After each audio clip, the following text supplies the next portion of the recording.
Good evening, everyone. I am Moses T. Alexander Green, and I am the Director of Performing Arts and Film at the North Carolina Museum of Art.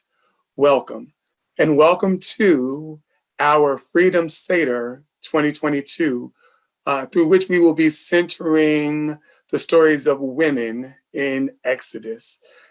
The idea of the Freedom Seder at the museum came through a tour of the Judaic Gallery. And I say a tour because as I was visiting the institution for the first time, once I got to the Judaic Gallery, I felt a sacredness, and I asked Catherine White at the time, I said, Catherine, may I have a moment? And from that moment until now, I have wanted to find ways to highlight the meaning of the objects and to highlight the meaning of the Exodus. We did it for the first time last year during our first Freedom Seder, our inaugural Freedom Seder for the museum. And at that time, we really showed a lot of the similarities in civil rights and the struggles, slavery, bondage, hopes, and liberation of the Jewish people. This year, we're going to do the same, and we're going to highlight it, but we're going to make sure that we focus on women. And perhaps because I am Moses, and so often the story of the Exodus story is told with a focus on who the man after I am named and what he does, or perhaps it's because of my male privilege and the world we live in that I have not always been as sensitive. But tonight at the NCMA, we are going to make sure that you have phenomenal information that anchors the entire Exodus story in humanity. And I would like to, by way of introduction, introduce you to Hollis Goss.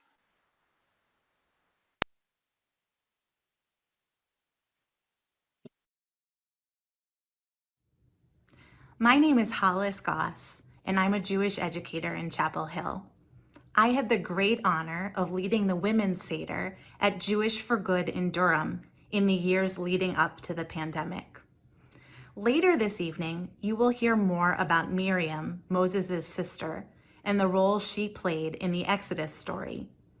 I'd like to start us off by speaking about 5 other women from Exodus. These 5 women played such important and critical roles in the narrative of the Exodus, and without them, the liberation would not have been possible. The first women I'd like to speak about are Shifra and Puah. Shifra and Puah were midwives in Egypt. They were midwives who attended the births of the Hebrew slaves. Pharaoh had decreed that all of the male babies born to Hebrew slaves should be killed. Shifra and Puah refused to obey his decree. Instead, they would deliver all of the babies of the Hebrew slaves and let them all live.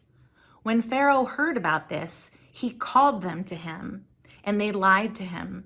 They told him that the Hebrew slave women were so strong that they delivered their babies before Shifra and Puah could even get to them. Shifra and Puah were women who the Torah tells us feared God. We don't know if they were Jewish or if they followed another faith, but their faith was so strong that they engaged in civil disobedience by directly going against what Pharaoh had required of all of the midwives in Egypt. The next woman that I'd like to talk about is Yocheved, Moses' mom. Moses' mom was very, very brave and daring in raising her baby boy in her home until she realized that he was too big to keep a secret. And so she placed him in a basket in the Nile River, hoping for a better future for him, and he would ultimately be picked up by the daughter of Pharaoh. Yocheved was so creative, working with her daughter Miriam, to arrange to be the wet nurse for her own son so she could participate in his upbringing, including teaching him the traditions and values of his Jewish heritage. The next woman that I'd like to speak about is Pharaoh's daughter. Pharaoh's daughter goes unnamed in the text of the Bible. She is out bathing in the Nile River one day when she sees the basket with baby Moses in it and exclaims immediately that this must be the child of the Hebrew slaves. She knows that he is a baby who, according to her father's decree, should not have been let live. And yet she hides that information so she can raise him as her own son in the palace, directly defying her father's orders. If it hadn't been for the compassion and the kindness of Pharaoh's daughter, Moses probably would not have reached adulthood. The last woman that I'd like to speak about is Sipora, Moses' wife. Moses meets Sipora and marries her and begins a family with her in Midian. When Moses encounters God in the desert and God instructs him to go back to Egypt to go before Pharaoh and ask him to let the people go, Moses returns from Midian to Egypt and takes his young family with him. In the middle of the night, we're told in the text of the story that God sets upon Moses to kill him. Sipora has the presence of mind to realize that this is because they haven't circumcised Eliezer, their younger son.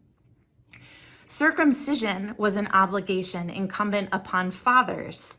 Who knows how Sipora even knew how to circumcise this baby?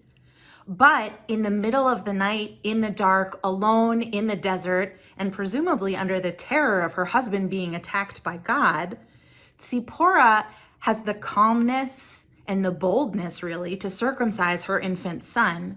And as soon as the circumcision is completed, the attack on Moses ends. All of these women show incredible forethought and foresight and bravery and boldness, taking incredibly daring actions, some of which don't have any kind of precedent. If it weren't for their roles in this story, liberation from Pharaoh in Egypt certainly wouldn't have been possible in this chapter. May we all be inspired by their example, to be brave, to be bold, to love fiercely, to step into roles that we might not be prepared for, because all of those actions collectively lead to our liberation. Thank you for that. At this time, I'd like to bring Gabriel Goldstein to you all because I was so excited about the evening that I did not share the difference between a traditional Passover Seder and a Freedom Seder. Gabe? Good evening. Chag Sameach, Moadim L'Simcha. Wishing you all a very joyous holiday. Thank you, Moses, for that introduction. I'm Gabriel Goldstein, and I have the great privilege to serve as the consulting curator of Judaic art at the North Carolina Museum of Art, the only museum in the United States, art museum, with a major gallery and collection of Jewish ceremonial art. As Moses has said, a traditional Seder is a home ritual recounting the exodus from Egypt, according to the established text of the Haggadah, which is a text compiled of rabbinic compilations and biblical text, telling the story from the Bible and onward.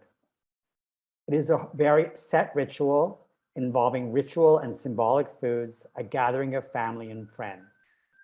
The Freedom Seder is something newer that evolved in the late 20th century, primarily as a response to the murder of Dr. King and a recognition of the connections between the Exodus story of Jews from Egypt, the Hebrews from Egypt, and the story of enslavement and freedom that has been part of the African-American experience over generations. The Freedom Seder uses the model of the Passover Seder to explore issues of tolerance and liberation, particularly looking at the Black experience, experience which is shared by people globally, and how that story is relevant for all of us for all time. Moses, most appropriately. Thank you. Moses. Thank you, Gabe, for giving that context. At this point, I really would love the opportunity to share with you one of my favorites, if not my favorite, work in the permanent collection at the North Carolina Museum of Art. You see it now. It's called Forward by Jacob Lawrence. It's about Harriet Tubman, again, the Moses of her people. So first, I'd like to tell you about this piece. Forward dramatizes the life of Harriet Tubman, who lived from 1820, that's an estimate, through 1913, who was known as the Moses of her people. Born into slavery, she escaped in 1849 and then repeatedly returned to the South to rescue other enslaved African Americans. Jacob Lawrence relates an incident in her story with masterful economy, eliminating all but the essentials. In this painting, you see Tubman shepherding a small group of fugitives north to freedom. By the dark of a new moon, 6 barefoot figures steal warily across a bare landscape. Clutching a revolver, Tubman commands center stage, and her indomitable spirit, expressed in the forward momentum of her body and the determined thrust of her arm that impels her recoiling comrade onward. Others follow, their faces and their gestures expressing both fear and resolution. This work was created in 1967, and Jacob Lawrence created in the context of the ongoing civil rights struggles of the late 1960s.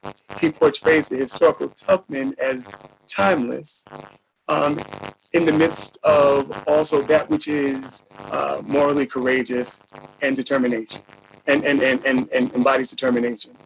What that means for me, and oftentimes I will steal away and go into the West Building and see this, is Toni Morrison often says that it's not enough to be free, but to take ownership of one's freed self. And when I see this, I see a woman, very much like Hollis Gause said, who is being brave and embodying what it takes, not just for her to be free, but for her people to be free. So I'd love to say thank you to Jacob Lawrence. Thank you to the North Carolina Museum of Art for having this piece. And thank you to all women who have embodied that which allows others to be free. At this time, I'm going to go back to Gabe. And Gabe, would you please lead us in a discussion? Be my privilege. And you provided me with a perfect segue, because I also want to discuss timelessness and the issues of how the Seder itself is really a journey across time, and how we can see that within our own collection, within the objects in the NCMA Judaic Art Collection and Gallery. And that is that the text of the Seder itself, a text from the Haggadah, says that in each and every generation, every person, it is incumbent upon them to see themselves as if they themselves left the land of Egypt, so that each individual must see themselves as having been there in the past. And then today, at each Seder table, as each family gathers together, they must see themselves in the past while being in the present. And the Seder story also projects forward very much into the future, a future of hope and of liberation experienced in the Exodus story and liberation experienced beyond. So I wanted us to look together at one of our prized Seder objects in the museum's collection. And if I can ask you please to share on our screen an image of a wonderful work, a work by Ludwig Wolpert, who really is the father of modernist Judaic design, Jewish ceremonial art design. And as you can see, this piece itself crosses across time and crosses in time according to Wolpert's life story, which in many ways echoes the story of liberation, a story of exodus and transformation. In many ways, this piece, I always kind of think about it as if a Seder plate met Frank Lloyd Wright's Guggenheim Museum. It is this alternate modernist architectural piece constructed of silver with glass discs. It has 3 tiers for each of the unleavened bread, the matzot. They're the central ritual food of the Seder, as well as glass dishes above to hold the ritual foods. It follows the Bauhaus school of early Germany, of Weimar, Germany. And Wolpert, who was born near Frankfurt and went to the Frankfurt Art Academy, created this work initially in 1930.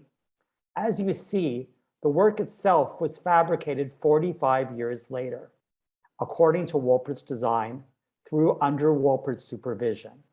And that's really important because that isn't just a gap of 45 years, but it's a gap which tells an immense story. Because Wolpert created this as part of the hope and modernism of German Jewish life in the Weimar Republic, a time of modernity, a time of technological advancement, a time of modern vision coupled with tradition and heritage, as in this piece. Just a few years later, with the rise of the Nazis, Wolpert was very fortunate to be able to leave Germany, and he was able to emigrate to the land of Israel, fulfilling in some ways that story of exodus towards the promised land, and to escape the horrors of the Holocaust. The work then is fabricated many years later, after Wolpert then settles in New York, where he is the leader of the first major workshop for modernist design of Judaica, the Toby Pasher workshop, which was named for the mother-in-law, the mother of Francis Pasher Kanoff and Abram Kanoff. And Abram Kanoff, as many of you know, is the father of North Carolina Museum of Art's interest in Judaic art, and really one of the patrons and engines behind modernist Judaic design. So this piece crosses across time, as in that phrase, B'chol dor vador in Hebrew, in every generation. In every generation, we see this journey, a journey of the contemporary, but looking back to a past heritage, but looking also towards freedom and new possibilities. And this era of 1975, the mid-1970s, is particularly important because that is the era of the birth of the NCMA Judaic Art Collection and our interest in this field. But it is also the era really of the growth and flowering of a widespread movement for women's liberation, for feminism and feminist activity. And it is in this period that emerged a tradition of a feminist Seder, a Seder focused on looking at women's experiences in the biblical narrative, women's experience in the quest for liberation, women's lib, as it was often called. Liberation was central. And just as we look at the Freedom Seder and the parallels between the African-American experience, in the 1970s, for the first time, a group of women, led initially by Esther Broner, featuring many major feminist leaders in America, Gloria Steinem, Letty Cotton Pogreben, Bella Abzug, gathered together. They tell how they spread a tablecloth on the floor and then created the first Women's Seder, looking at an experience of liberation through a feminist angle. And then over the next decades, over 30 years, there was a huge flowering of feminist Seders across America and globally. Became major movements with Seders gathering in many cities, gathering 500 or 1,000 women, rejoicing together with special songs and a new Haggadah, a new text written, looking at feminist experience and women's experience in the biblical narrative and today, B'chol dor vador, in each and every generation. Let's look again at one more piece by Wolpert in the NCMA collection and think about this period and think about this time era. So here we have a set of 5 wine cups by Wolpert made circa 1964. So a few years later. And as we saw in the preceding image, one of the great strengths of Wolpert is his use of this contemporary clean modernist idiom, but his creativity in the use of Hebrew text. And here, each of the glasses for the 4 ritual cups of wine that are drunk at the Seder, and the 5th cup, which is the cup of Elijah, a cup looking towards a future of messianic hope, hope for redemption and salvation, are constructed solely out of Hebrew characters. And those Hebrew characters are a citation from the book of Exodus of 5 terms that talk about the saving of the Jewish people. V'hitzalti, v'lakachti, v'ga'alti, v'heveti. I was taken, I was brought out, I was redeemed, and then I was brought forth. And these are the images and the verses used to describe the nature of the salvation, the nature of the journey forward. And it's a journey of the past from that basic ancient text of belief and religion.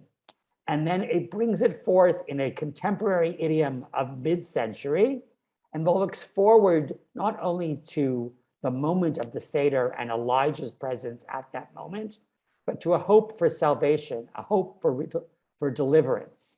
And in the preceding piece, it also has biblical text, a citation from Psalms. I raise the cup of deliverance, a text I discussed, I recall, last year at our Freedom Seder, because that's what we do. We toast forward.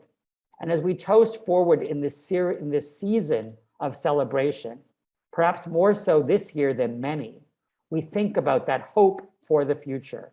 That is because this year we have a very powerful coalescence on our calendar of Passover alongside Easter and Ramadan. So we have a multi-faith tradition of the Abrahamic faiths, of the faiths based on the Hebrew Bible, who are based on this text and this experience of enslavement, experience of a journey forward, experience of men and of women together towards this vision of deliverance, a vision of hope and optimism, and raising our glasses towards that. So I've talked a lot about mid-century in the 1970s, and also today, what we think about on this very year of Passover. So I want to think about something else that was very much in common parlance as the Seder became part of contemporary society and life in the 1970s. So I turn now to one Haggadah, one text for the Seder service. And that is this Haggadah, which was created by an artist named Mark Podwell. He's also a physician. He is a dermatologist. He's very well known. And this Haggadah was initially made in 1973. And it is the Let My People Go Haggadah, but not let my people go as only as in the phrase of Moses to Pharaoh, but let my people go in the movement to free Soviet Jewry. Because in the Soviet Union, Jews were not able to practice their religion freely. And there were many Jews who wanted to go forward to freedom, to lives of freedom. And it echoed the Exodus story from the ancient biblical text, as recited every year at the Seder. And for many of us who grew up in this era, the story of Soviet Jewry was central to our experience of thinking about the Haggadah and the Seder today. In the same way that women's liberation movement, the quest for recognition of the women's experiences in old times, in biblical times, in previous generations, and how there needed to be change. And the Haggadah resonated in the 1970s and beyond. And I think today, when we think of the Soviet Union and the quest for freedom, we all think of this moment today in this region and the peril that people face in Ukraine and across that region of refugees forced to flee once again, forced to quest for freedom, forced to quest for new opportunity. And that story of the Haggadah, that story of each and every generation resonates visually, as seen in Podwell's work, as seen in Wolpert and Wolpert's life journey from Nazi Germany to the Promised Land, to future of trying to create modernist Judaic art that expresses this quest for being of today, of the past, and of tomorrow. But the Seder talks b'chol dor v'dor not only about us imagining ourselves as being every generation, as if we were in Egypt and we're in the Exodus, but also the issues of how in each and every generation they came up to destroy us. But the Holy One, blessed be He, saved us. And that experience of persecution, that experience of prejudice, that experience of faith, people of faith, is something we can recognize within Jewish history, within each generation of suffering, and something we recognize today in terms of a growing culture of anti-Semitism, amidst a growing culture of prejudice and xenophobia, but also a growing championing. And we really see it in this journey we've experienced over the past years in terms of women's recognition and women's opportunity, Though, of course, that quest, as in all these quests, is not done. And we recognize this. We recognize this as being something which has affinity to the story of Jewish history, to the story of women's history, to the story of African American history, and really to every community globally. And so we raise our cups at the Seder. We look back and we see ourselves in each and every generation. In the gallery, in the Judaic Art Gallery at North Carolina Museum of Art, at our Seder table, as we gather together in traditional family Seders, traditional Jewish ritual Seders, which that traditional Jewish Seder, we should all remember, was also the Last Supper. It's also the traditional forms of celebration and recognition of ritual foods, of wine and unleavened bread, is the basis of the Eucharistic tradition, the basic of the communion tradition in churches globally. And so we gather together and we look back. We see ourselves in the past. We see ourselves today, and we see ourselves and our hopes for the future. A future expressed in art, a future expressed in song, a future expressed in family and people gathering together, so that in every generation we hope and we say, let my people go, but we reach deep, deep for beauty, deep for meaning, and deep for all of us, that we should be able to let my people go to freedom and to redemption. Moses, back to you once again. Gabe, every year, last year I remember we had the toast of deliverance. We had the cup of deliverance, and I am humbled to learn about that we toast forward, because I think that toasting forward is literally what that painting represents to me. That work by Jacob Lawrence, I see such parallels in terms of meaning. So Gabe, thank you. I hope that I can be heard better and that there is less static. Someone will tell me. Gabe, thank you. And I know that we'll see you again later in the program. Thank you, Gabe, so much. And I just want to remind everyone that at the end or throughout, you can put your questions in the chat and we will get back to those in time. Thank you so much. At this time, I'd like to bring a video of Reverend Dr. Latonya L. Agard, who is a pastor. And when I thought about this year's Freedom Seder, Gabe, I had seen this sermon by Pastor Agard, and she was talking about Miriam as a leader. And so I knew that she was someone that we should go to highlight Miriam's role in the Exodus story. Here you all are. I'm delighted and honored to be with you today as we share in this Freedom Seder that has been convened and organized by the North Carolina Museum of Art here in North Carolina. I especially want to thank my friend and my colleague, Moses Alexander Green, for this wonderful invitation to participate with other amazing panelists and presenters for today's program. Today, I'm going to share with you my thoughts on the liberative power of women as we find it in the Exodus story that begins the liberation of God's people out of bondage in Egypt. Before I begin to share my thoughts on that passage, however, I want to lift for us a quotation from the book Sisters in the Wilderness, The Challenge of Womanist God Talk by Dolores S. Williams. Dr. Williams frames her book by talking about how she has discovered that the contribution of Black women is an amazing but often overlooked contribution to the faith story that we hear in our churches and in our community. Hear what she has to say. She says, "Faith has taught me to see the miraculous in everyday life. The miracle of ordinary Black women resisting and rising above evil forces in society. where forces work to destroy and subvert the creative power and energy my mother and grandmother taught me God gave Black women.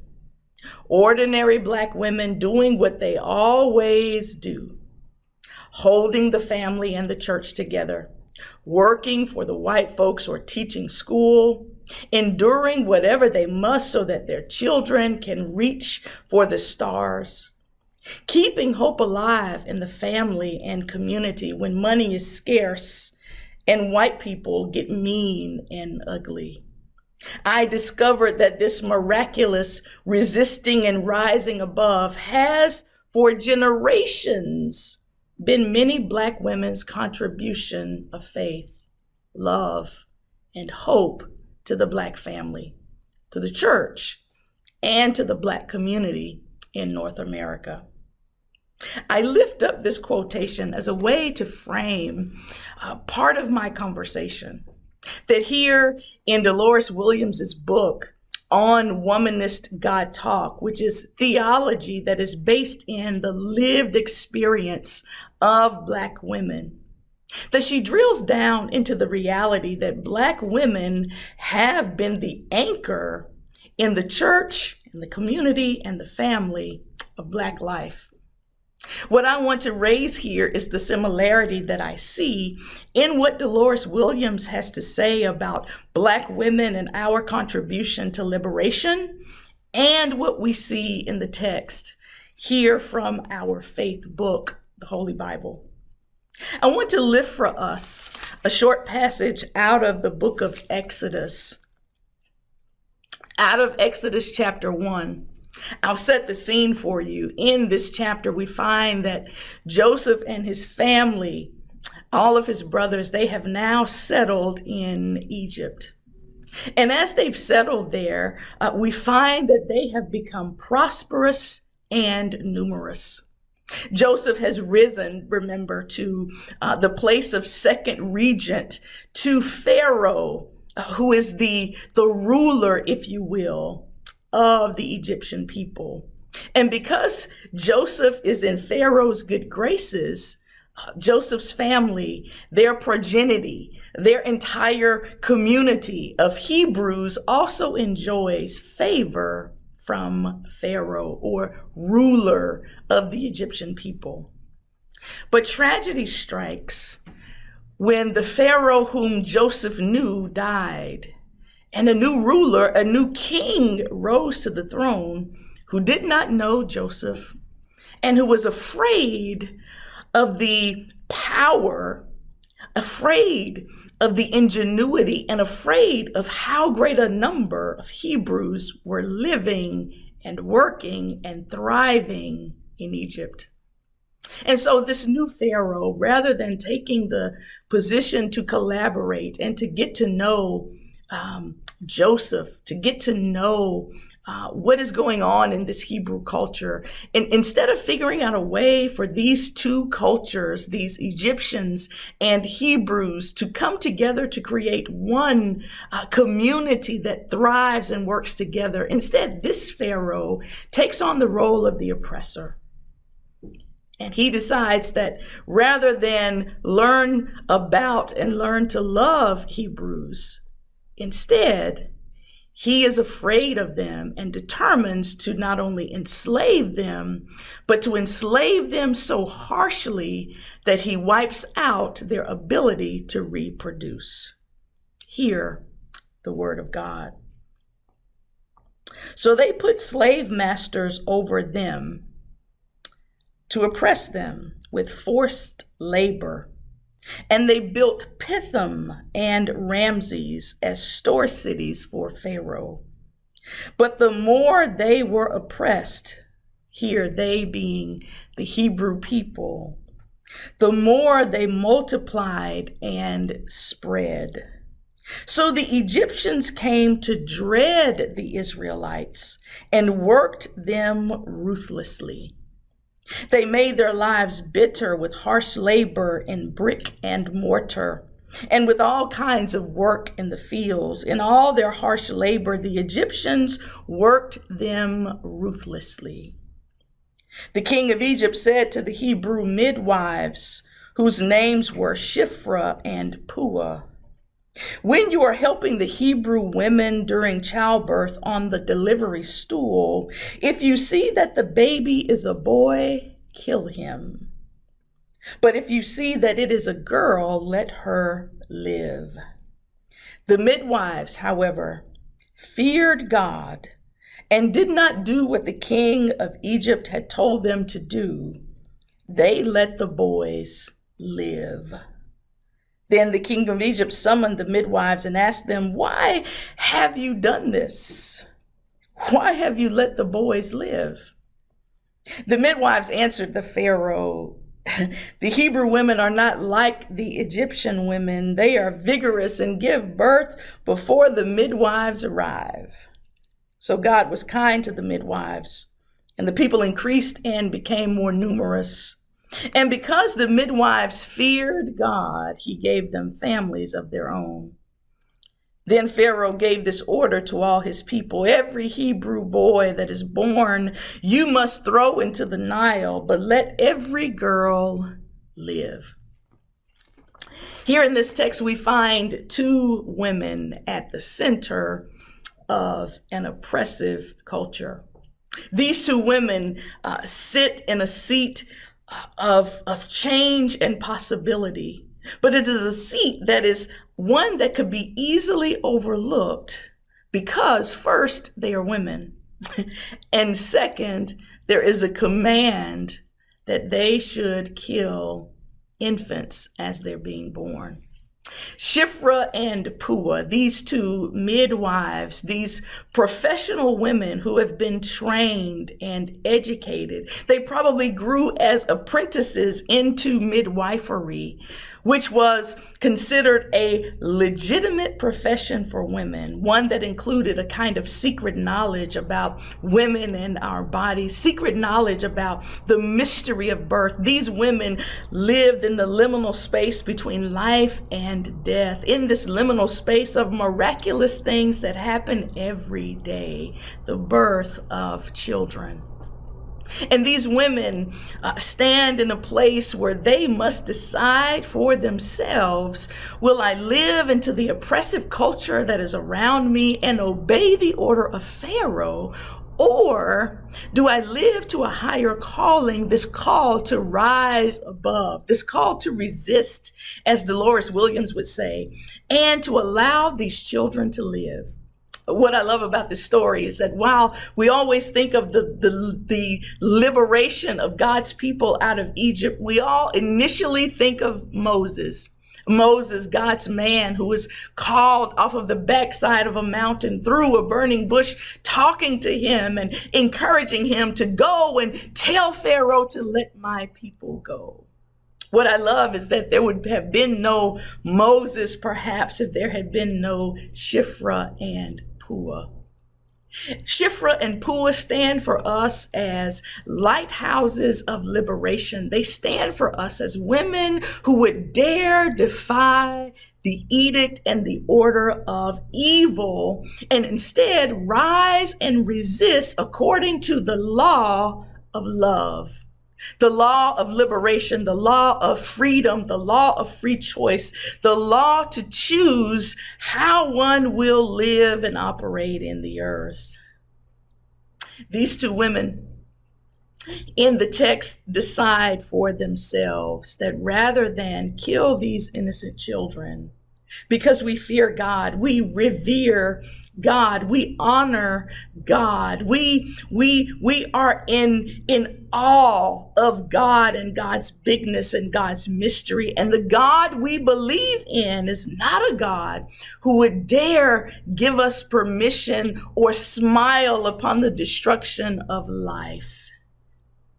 These two women stand in stark contrast of Pharaoh. Pharaoh, who wants to lead through fear of retribution, leading through fear of violence, doesn't understand these women who lead not through fear of violence, but through the fear of love and reverence to God. And it's that kind of love. It's that kind of vision for a different future that allows them to disobey a direct order from Pharaoh.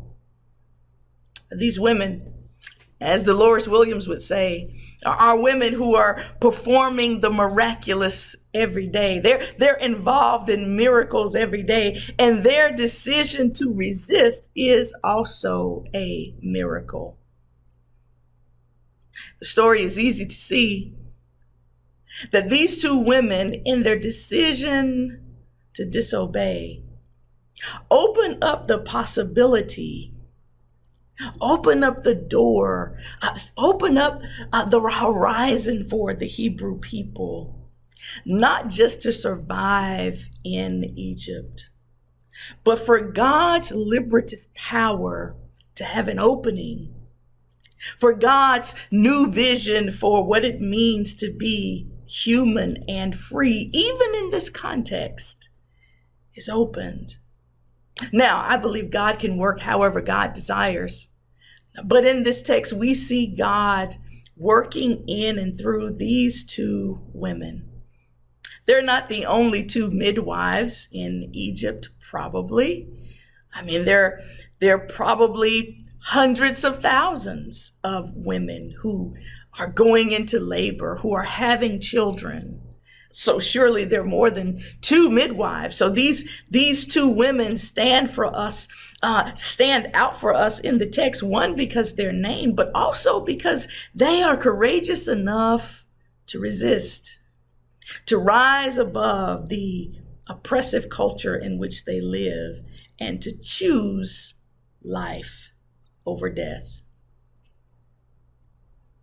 The liberative thread that runs through the Judeo-Christian religion is grounded in this God who liberates. And this God liberates in miraculous ways throughout our history, even today. But here in Exodus, I want us to remember that God sometimes performs the miraculous through women who are doing what they do every single day. The word of God for the people of God. Thanks be to God. Pastor Latonya Agard, thank you so much. You said so many things.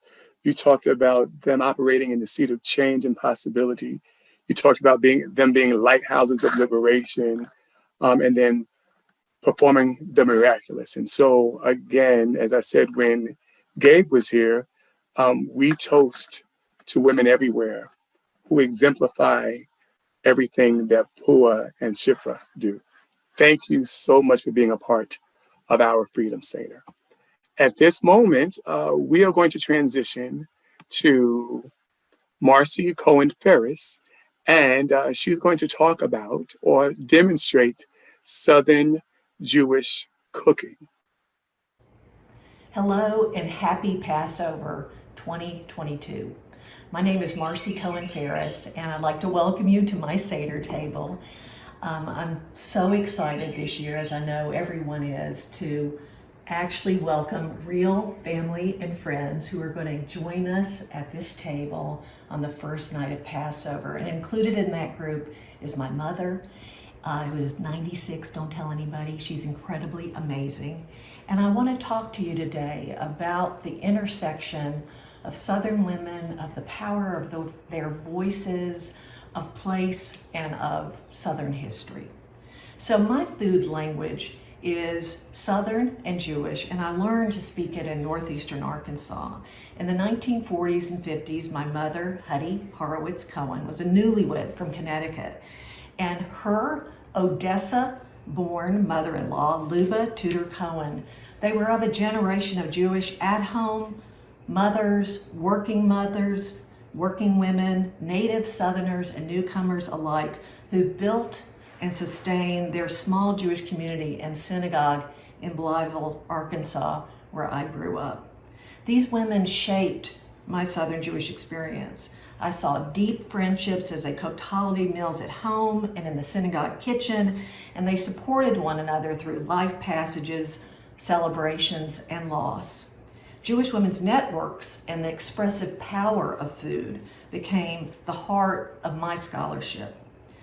So from the earliest decades of European and African settlement in the American South, Jews were linked to one another around the Atlantic world by religion, by business, family, marriage, memories, and a shared language of food.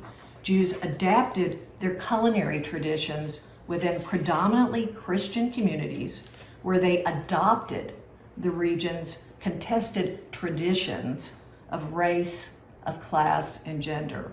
Historian Anton Heike aptly describes the often ambivalent status of Jewish people throughout Southern history as integrated outsiders. Many Southern Jewish women and men worked in food-related trades. They were dry goods merchants, traders, grocers, and fruit peddlers. And throughout the era of slavery and continuing after the Civil War and well into the 20th century, people of African descent worked as cooks, as housekeepers, and caterers in Jewish homes and synagogues. Many served as clerks in small Jewish-owned stores. The dynamics of this labor system and its racial interactions were complex, both intimate and exploitative. So across the South, Jewish specialty businesses, from delicatessens to bakeries and kosher butcher shops, provided the essential infrastructure for living a kosher life for strictly observant households, and also for those who purchased traditional foods only for Jewish holidays and for significant family occasions. So by choosing the foods their families ate each day, Southern Jewish women really influenced who they wanted their children to become. They were keepers of the family foodways. And by foodways, I mean what they ate and why. They determined the grammar of Southern Jewish cuisine. So traditional and evolving Jewish recipes were shared from one generation to the next. It tied Southern Jewish families to first-generation immigrants, whether they came from Russia, Germany, England, Holland, Greece, Turkey, South America, and the West Indies. Jewish women's diaries, their recipes, banquet menus, sisterhood minutes, cookbooks, personal letters, and more are important written texts of Jewish foodways in the South, as are synagogue cookbooks. So cookbooks that were published as fundraisers for women's organizations date back to the Christian Ladies' Aid Societies and the sanitary fairs of the Civil War era. These cookbooks reflect the growing feminization of Protestant churches in the second half of the 19th century. And that was a time when middle and upper class white women were increasingly responsible for their families' moral and spiritual lives. The home, in a sense, became a sanctuary, and the wife and mother its priestess. One expression of women's home ministries was preparing and serving food for the family. So just as Protestant white women were considered paragons of true womanhood, or the cult of true womanhood, Jewish women were mothers in Israel. They created their own version of domestic Judaism by preparing traditional foods and transforming religious traditions into secular family gatherings. So I want to talk quickly about two 19th century Jewish women who I think really represent this process that I've been talking about: Miriam Gratz Moses Cohen and Lavinia Minus. So in 1836, Miriam Gratz Moses, who was the niece of pioneer Jewish educator Rebecca Gratz of Philadelphia, Pennsylvania, Miriam married Solomon Cohen Jr. of Georgetown, South Carolina. And she then left the Northeast. She assumed the role of a wealthy planter's wife. She kept a commonplace book, or a journal, that included recipes, among many other things, poetry, an outline of historical events. And in those recipes, classic Southern instructions for biscuits, cornbread, sweet potato pudding, and pound cake. But there were also many Jewish recipes for Pesach sponge cake, kugel, spelled Koogle, harosis, and Passover soup dumplings. Of course, those are matzoh balls. So the recipes reflect Miriam's family observance back from Pennsylvania of kashrut, including no pork and shellfish in any of the recipes. Meat and dairy are not cooked together, and for dishes eaten on the Sabbath, such as a recipe for beef fricassee, she specified to separate the meat from the sauce. So throughout the Civil War, Miriam continued to correspond with her aunt, Rebecca Gratz, in Philadelphia, and she veiled their political differences. This is a quote from historian Diane Ashton of blessed memory. And instead, but she veiled those differences by not talking about slavery, but instead, because they did not have the same opinions about slavery, her aunt Rebecca and Miriam, and instead in their correspondence, they talked about the changing seasons, about family, about everyday domestic routines, and about their shared Judaism. Culinary historian Michael Twitty is the award-winning author of The Cooking Gene. It's a journey, the second part of that title is a journey through American culinary history in the Old South, that came out in 2017.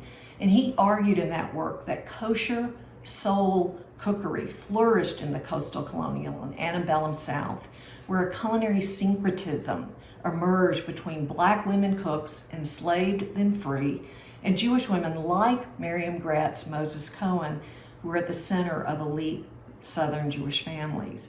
And look for Michael's newest book, Kosher Soul, which will be out this August. So several decades later, in the 1870s, Lavinia Minus of Savannah advised her Jewish family to keep the Sabbath holy, to follow the laws of kashrut, and to participate in the rituals of Passover and other Jewish holidays. When Lavinia's husband, Abram, was traveling for business on Shabbos, she wrote him, "I do not think that you will ever regret having kept the Sabbath holy, Abram dear, although it's not more than a right-minded man should do." Their son Jacob was away at university in Kentucky. In a letter to his mother, he said, "I suppose you will send me Passover bread, as you did last year. Please fill up the cracks with something good. If you have any good pickles, please put a few in." A care package for Passover. Another aspect of religion and domesticity in the Jewish South centered upon women's roles as landlords. By taking in German Jewish boarders during the mid-19th century, middle-class Southern Jewish women developed their own food-related businesses and provided the familiar taste and language and a religious atmosphere for newly arrived young Jewish men who were separated from their families back in Europe. So over time, Jewish women shaped their own Southern-style kashrut, the Jewish dietary laws, of course. For example, eating pork barbecue and shrimp only out when they went out to eat, or if it was still in their home, in the garage, or on a screen porch, or at the beach, but never inside the home. That was different for every person. Some Jewish cooks and Black cooks who worked for Jewish families might substitute a local kosher fish, like red snapper, in the Low Country classic dish shrimp and grits, and then add a splash of Caribbean hot sauce. Matzo meal fried fish fillets, fried green tomatoes prepared with matzo meal, they're also delicious. So in New Orleans, just a couple more examples I'd like to share. Ann Zoller Kiefer described the culinary influence of Viney Williams. She was a Black housekeeper who worked with Ann's mother in the kitchen. And Ann said, "Together they created the perfect mix of Jewish and spicy Creole delicacies like dirty matzah dressing, like a casserole for Passover. This version of Louisiana dirty rice, which is white rice flavored with giblets and sausage and onions and garlic, this version replaces the rice and sausage with matzah, mushrooms, and a lot of Cajun seasoning." Sylvia Klumack and her sister Ann grew up in Moorhead, Mississippi in the Delta. where Evelina Smith, an African-American domestic worker, prepared Passover holiday food with their mother, Fanny. And Miss Smith created her own names for these foreign-sounding dishes. So gefilte fish became filthy fish, Kremslach himself, and Harosas roses. She might not have pronounced all these dishes correctly, said Sylvia, but she could cook them as well as any Jewish yenta from the old country, actually better. So preparing for Passover challenged Jewish women homemakers in rural Mississippi and Arkansas Delta, where I grew up. Beth Seligman regularly made the 2.5-hour drive one way to Memphis from Shaw, Mississippi. And she said, I was the delivery boy. I went to Memphis and took everybody's order and brought back the kosher meat and the perishable foods. The matzah, the flour, the potato starch, all that we would ship by bus or by train because we couldn't put it all in the car. So today, Jewish women's labor and creativity remains at the heart of the region's increasingly diverse and inclusive Seders, which now tie this story and its message of Jewish adversity, exodus, and liberation to the catastrophic crises of our times, from the genocide in Ukraine to Black Lives Matter, to gun control and climate change activism. During your Seder, I hope you'll raise another glass of wine to the resilience of Southern Jewish women, to the power of family and religious connections, to the historical influence of skilled African-American cooks and food entrepreneurs, and the culinary flavors and ingredients of the changing global South. So Chag Sameach, and it does sound a little bit like hog. Okay. Happy Passover, everybody. Thank you so much, Professor Marcie Cohen Ferris. And we have now put the link to all of our speakers' bios in the chat. At this time, and I'm actually going to put it in the chat, at this time I'm going to bring Sari Shulevich. I've been practicing that all day. She is a silversmith and Judaic designer in Israel. So literally, this video comes from Israel. She has always been fascinated by the customs and traditions connected to Jewish ceremonial objects. So at this time, here's Sari.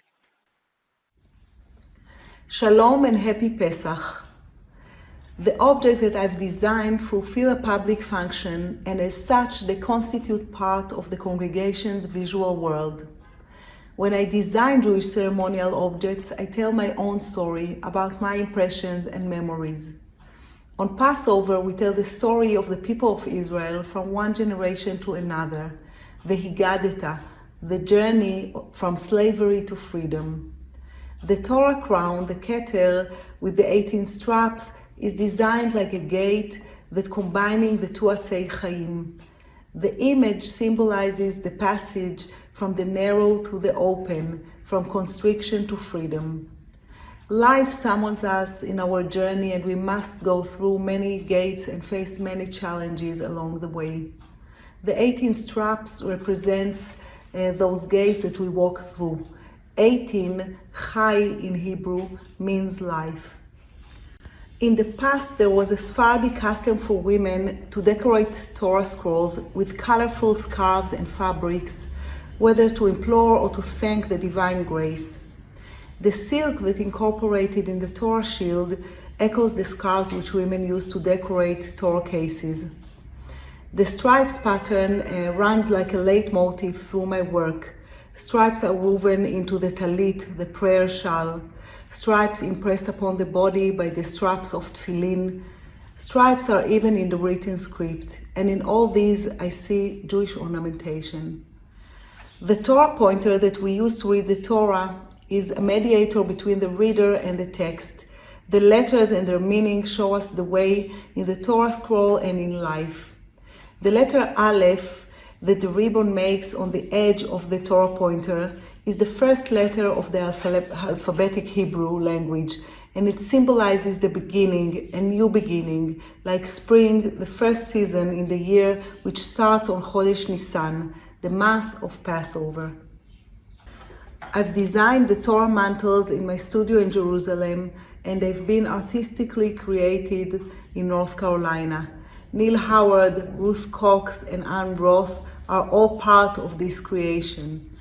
The long textile cords are reducing the distance and bringing people closer to the Torah while it's passed in the synagogue around. The three colors are traditionally used and artistically fabricated in North Carolina. Shalom and happy Pesach. Thank you, Sari.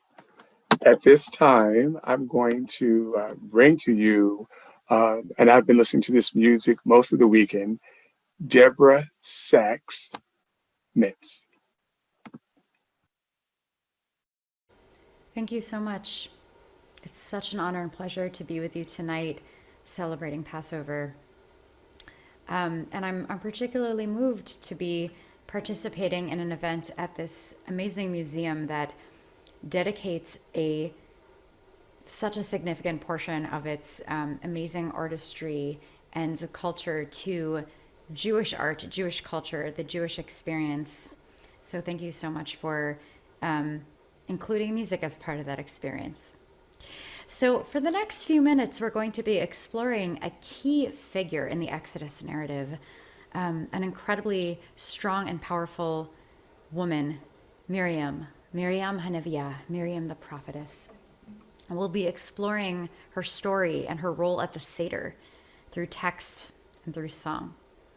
So we'll begin by just rooting ourselves in a melody that will carry us through this portion, a nigun, a wordless melody, and then we'll add some text later on. So I'll sing it a bit and you can join me as you catch on.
Great.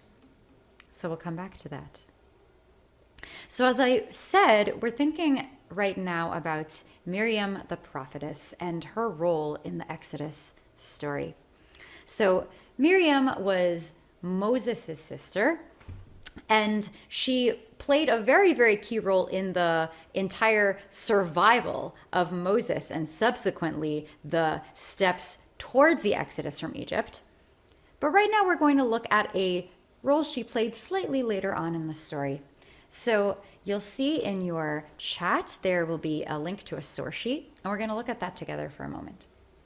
So we're going to start by situating ourselves in the moment when the Israelites are ready to cross the Red Sea from Mitzrayim, from the land of Egypt, into what comes next, into redemption, into the land of Israel.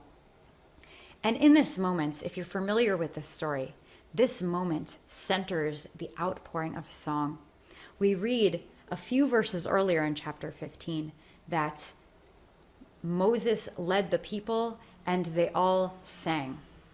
But here we read in chapter 15, verse 20, if you look at your sheet, Vatikach Miriam haneviyah, achot Aharon et hatof beyada. And Miriam the prophetess, Aaron's sister, took a timbrel in her hand. Vatetzaena kol hanashim, and all of the women, kol hanashim acharea v'tufim umecholot. And all the women went out after her in dance with timbrels. So we see here, at the very moment of her leadership, what is she doing? She's leading through song, and she's leading through dance, and she's leading through being a role model for the rest of the women. And in that way, she was truly both a feminist leader and a broader leader of the Jewish people. So taking inspiration from Miriam's role in the redemption story, an amazing poet and liturgist and rabbi and feminist leader, Rabbi Leila Goldberner, composed a beautiful poem expanding on this role of prophecy that we see in Torah in Miriam's narrative. So if you look right below that on your source sheet, we have the lyrics to this beautiful song that Rabbi Leila Goldberner composed. Miriam haneviyah oz vezimra beyada. Miriam, the prophetess, strength and song are in her hands. Miriam tirkod itanu lahagdil zimrat olam. Miriam will dance with us to strengthen the world's song. Miriam tirkod itanu letakein et haolam. Miriam will dance with us to heal the world. And then the chorus. Bimheira ve'amenu, hi tevienu el me hayeshua. Soon, bimheira, soon, quickly, beyamenu, in our time, in our days, soon in our days, she will bring the me hayeshua. She will bring the waters of redemption. Amazing poem. And in this poem, the word water, mayim, me hayeshua, waters of redemption, are one of the key lyrics in this beautiful poem. For we see that it was through the crossing of the sea and through her song that Miriam was one of the figures in the redemption. And because of that, some traditionally put, in addition to a cup of wine for Elijah the prophet, a cup of water for Miriam haneviyah, Miriam the prophetess, to bring on the me hayeshua, the waters of redemption. So as a woman, as a leader, as a musician, I'm deeply inspired by this poem. And I am excited to share with you a new melody for this beautiful poem that I composed, and that, mark your calendars, it will be released on all streaming platforms on May 19th. So I'm really happy to share with you a not yet released new song to this beautiful poem, Miriam haneviyah.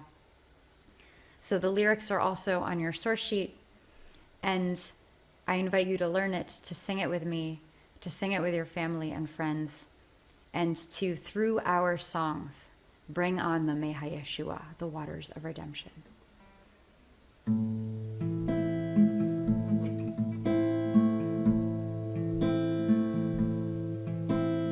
Miriam haneviyah oz vezimra beyada. Miriam haneviyah oz vezimra beyada.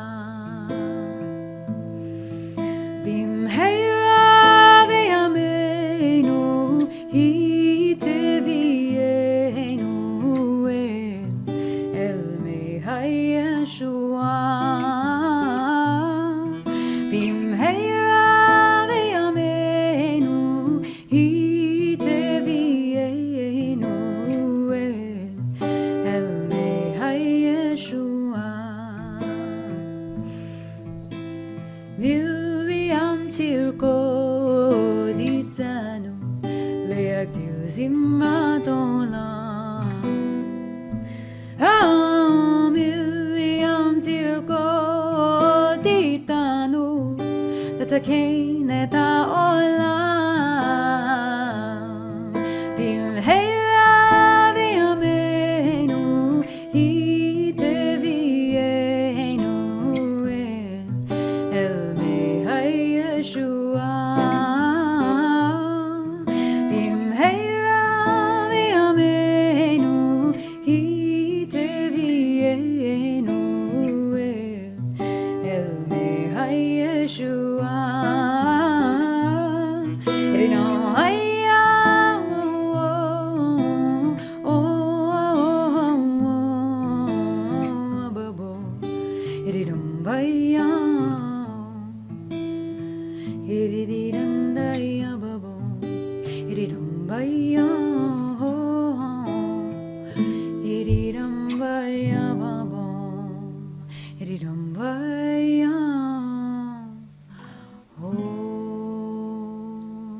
Thank you, and Chag Sameach. Have a beautiful Pesach, a beautiful Passover.